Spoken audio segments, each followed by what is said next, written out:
Венгрияда футзалдан УЕФА кубогының элиталық кезеңінің ойындары жалғасуда. Алғашқы ойынын сәтсіз бастаған алматылық Қайрат кеше чехиялық Рудим клубын 4-1 есебімен тізе бүктірді. Какао шәкірттері ойынды бірден өз тізгініне алып, матчтың бірінші кезеңінде 3 жауапсыз гол соға білді. Қайрат сапында Игор 1 гол тоғытса, Дивани дубль жасап көзге түсті. Чехиялық ұжым тек ойынның екінші тайында Словачектің жалғыз голымен жауап берді. Дегенмен матчтың соңында жуан мергендігімен танылып, кездесудің нүктесін қойды. Өкінішке орай Қайрат осы ойынын жеңіспен аяқтаса да, УЕФА кубогының иегері мәртебесінен айырылды. Ал Ресейдің Газпром Юграсы екінші кезеңде венгрлік Диорды 5-2 есебімен ойсырата жеңіп, 6 ұпаймен өз тобында көш бастады.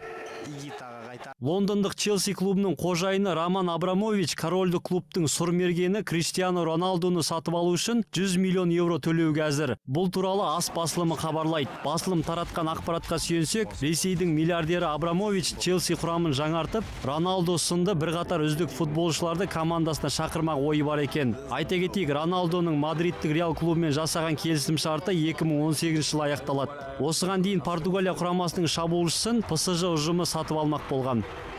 Индонезияда өткен байдарка мен каноэда еске кесу бойынша Азия біріншілігінде қазақстандық спортшылар сәтті өнер көрсетті. 200 метр қашықтықта ел намысын қорғаған Сергей Токарницкий қарсыластарын қапы қалдырып, Азия чемпионы атанса, әйелдер арасында Зоя Ананченко мәре сызығына екінші келіп, күміс медаль олжалады. Осылайша жерлестеріміз Рио Олимпиадасына тағы 2 жолдаманы қоржынымызға салды. Айта кетейік, додаға 20-дан астам елден 475 спортшы қатысты. Халықаралық футбол федерациялары қауымдастығының сайлау комиссиясы осы ұйым президенті қызметіне 5 адамның кандидатурасын мақұлдағанын хабарлайды. Олар Иордания ханзадасы Али Аль-Хусейн, Шейх Салман бин Ибрахим Аль-Халифа, Джерем Шампань, Джани Инфантино мен Токио Сексвале. Ал өткен айда FIFA президенті лауазымына басты үміткерлер ретінде аталған Мишель Платини мен Муса Хасан Белити жемқорлық дауына байланысты тіркеле алмады. Айта кетейік, сайлау Цюрихте 2016 жылдың 26 ақпанында FIFA конгрессінде болады.